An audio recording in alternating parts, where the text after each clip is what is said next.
Good evening and welcome to my channel. Tonight we'll be continuing our story of Frankenstein by Mary Shelley. Chapter 10. I spent the following day roaming through the valley. I stood beside the sources of the Arveiron, which take their rise in a glacier that with slow pace is advancing down from the summit of the hills to barricade the valley. The abrupt sides of the vast mountains were before me. The icy wall of the glacier overhung me. A few shattered pines were scattered around, and the solemn silence of this glorious presence chamber of imperial nature was broken only by the brawling waves or the fall of some vast fragment. The thunder sound of the avalanche or the cracking reverberated along the mountains of the accumulated ice, which through the silent working of immutable laws was ever and anon rent and torn, as if it had been but a plaything in their hands. These sublime and magnificent scenes afforded me the greatest consolation that I was capable of receiving. They elevated me from all littleness of feeling, and although they did not remove my grief, they subdued and tranquilized it. In some degree also, they diverted my mind from the thoughts over which it had brooded for the last month. I retired to rest at night. My slumbers, as it were, waited on and ministered to by the semblance of grand shapes which I had contemplated during the day. They congregated round me, the unstained snowy mountain-top, the glittering pinnacle, the pine woods, and ragged bare ravine, the eagle soaring amidst the clouds. They all gathered round me and bade me be at peace. Where had they fled when the next morning I awoke? All of soul and spiriting fled with sleep, and dark melancholy clouded every thought. The rain was pouring in torrents, and thick mists hid the summits of the mountains, so that I even saw not the faces of those mighty friends. Still, I would penetrate their misty veil and seek them in their cloudy retreats. What were rain and storm to me? My mule was brought to the door, and I resolved to ascend to the summit of Montanvert. I remembered the effect that the view of the tremendous and ever-moving glacier had produced upon my mind when I first saw it. It had then filled me with a sublime ecstasy that gave wings to the soul and allowed it to soar from the obscure world to light and joy. The sight of the awful and majestic nature had indeed always the effect of solemnizing my mind and causing me to forget the passing cares of life. I determined to go without a guide, for I was well acquainted with the path, and the presence of another would destroy the solitary grandeur of the scene. The ascent is precipitous, but the path is cut into continual and short windings, which enable you to surmount the perpendicularity of the mountain. It is a scene terrifically desolate. In 1,000 spots the traces of the winter avalanche may be perceived, where trees lie broken and strewed on the ground, some entirely destroyed, others bent, leaning upon the jutting rocks of the mountain or transversely upon other trees. The path, as you ascend higher, is intersected by ravines of snow, down which stones continually roll from above. One of them is particularly dangerous, as the slightest sound, such as even speaking in a loud voice, produces a concussion of air sufficient to draw destruction upon the head of the speaker. The pines are not tall or luxuriant, but they are somber, and add an air of severity to the scene. I looked on the valley beneath. Vast mists were rising from the rivers which ran through it, and curling in thick wreaths around the opposite mountains, whose summits were hid in the uniform clouds, while rain poured from the dark sky and added to the melancholy impression I received from the objects around me. Alas! Why does man boast of sensibilities superior to those apparent in the brute? It only renders them more necessary beings. If our impulses were confined to hunger, thirst, and desire, we might be nearly free. But now we are moved by every wind that blows, and a chance word or scene that word may convey to us. We rest. A dream has power to poison sleep. We rise. One wandering thought pollutes the day. We feel, conceive, or reason, laugh or weep, Embrace fond woe, or cast our cares away. It is the same. For be it joy or sorrow, the path of his departure still is free. Man's yesterday may ne'er be like his morrow, naught may endure but mutability. It was nearly noon when I arrived at the top of the ascent. For some time I sat upon the rock that overlooks the sea of ice. A mist covered both that and the surrounding mountains. Presently a breeze dissipated the cloud, and I descended upon the glacier. The surface is very uneven, rising like the waves of a troubled sea, descending low and interspersed by rifts that sink deep. The field of ice is almost a league in width, but I spent nearly 2 hours in crossing it. The opposite mountain is a bare perpendicular rock. From the side where I now stood, Montanvert was exactly opposite, at the distance of a league, and above it rose Mont Blanc in awful majesty.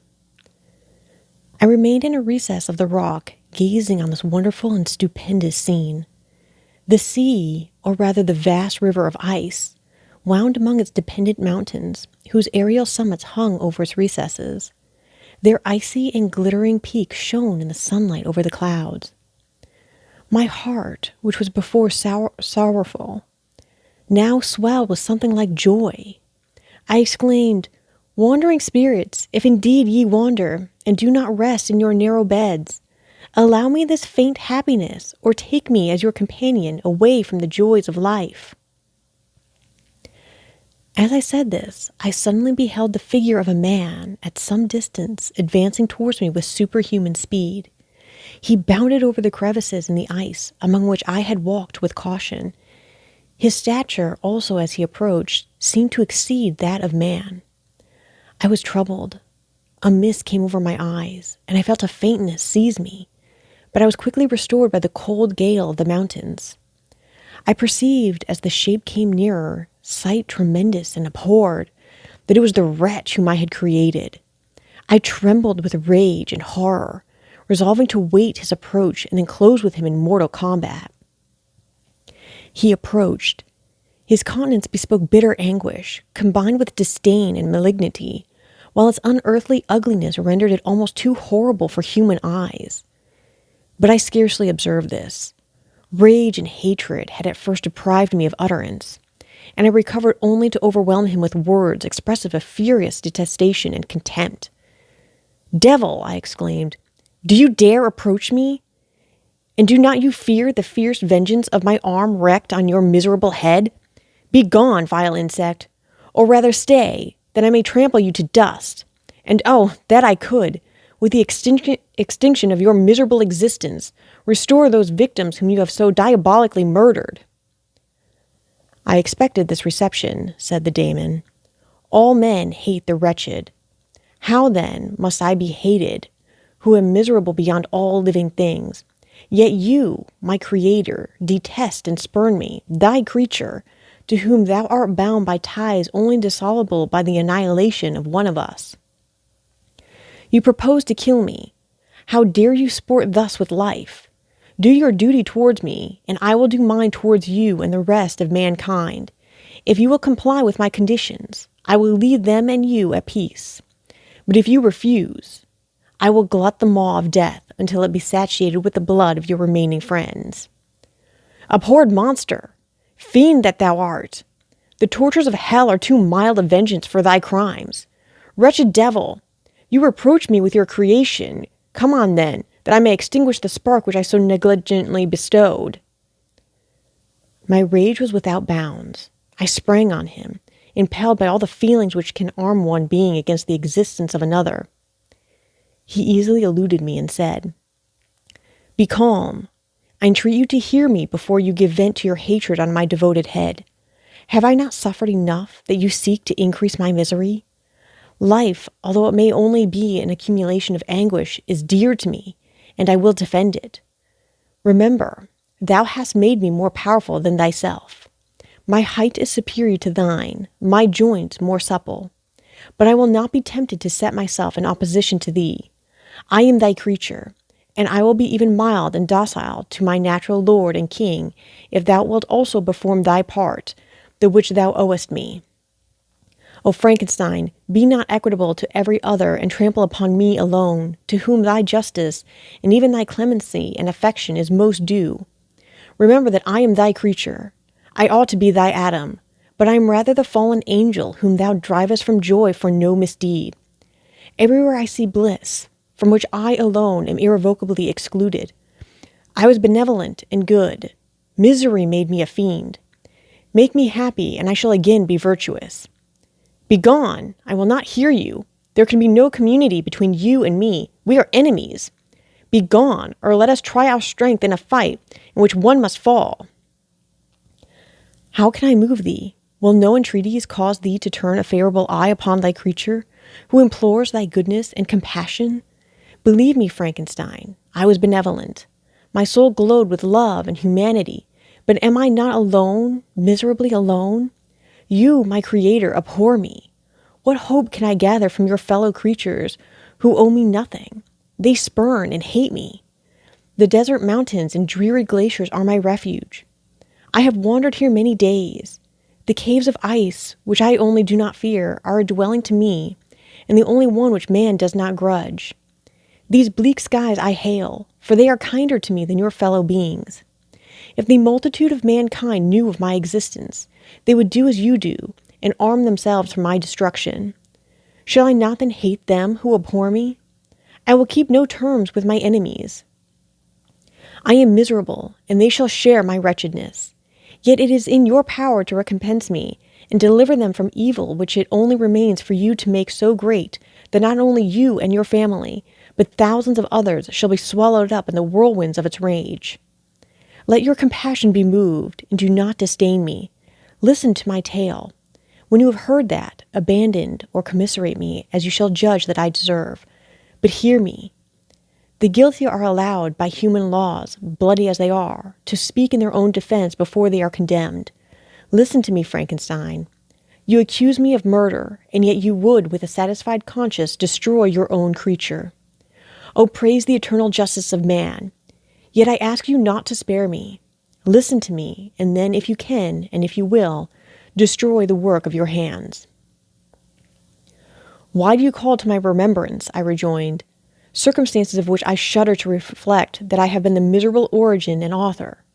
Cursed be the day, abhorred devil, in which you first saw light. Cursed, although I cursed myself, be the hands that formed you. You have made me wretched beyond expression. You have left me no power to consider whether I am just to you or not.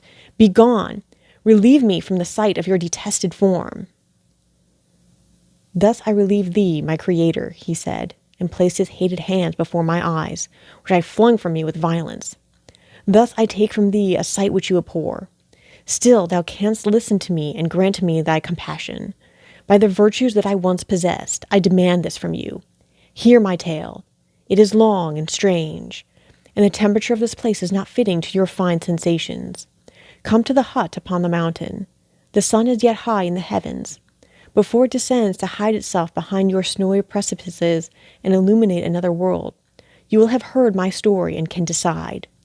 On you it rests, whether I quit forever the neighborhood of man and lead a harmless life, or become the scourge of your fellow creatures and the author of your own speedy ruin. As he said this, he led the way across the ice. I followed. My heart was full, and I did not answer him, but as I proceeded, I weighed the various arguments that he had used and determined at least to listen to his tale. I was partly urged by curiosity, and compassion confirmed my resolution. I had hitherto supposed him to be the murderer of my brother, and I eagerly sought a confirmation or denial of this opinion. For the first time, also, I felt what the duties of a creator towards his creature were, and that I ought to render him happy before I complained of his wickedness. These motives urged me to comply with his demand. We crossed the ice, therefore, and ascended the opposite rock. The air was cold, and the rain again began to descend. We entered the hut, the fiend with an air of exultation, I with a heavy heart and depressed spirits. But I consented to listen, and seating myself by the fire which my odious companion had lighted, he thus began his tale. Thus ends Chapter 10 of Frankenstein by Mary Shelley.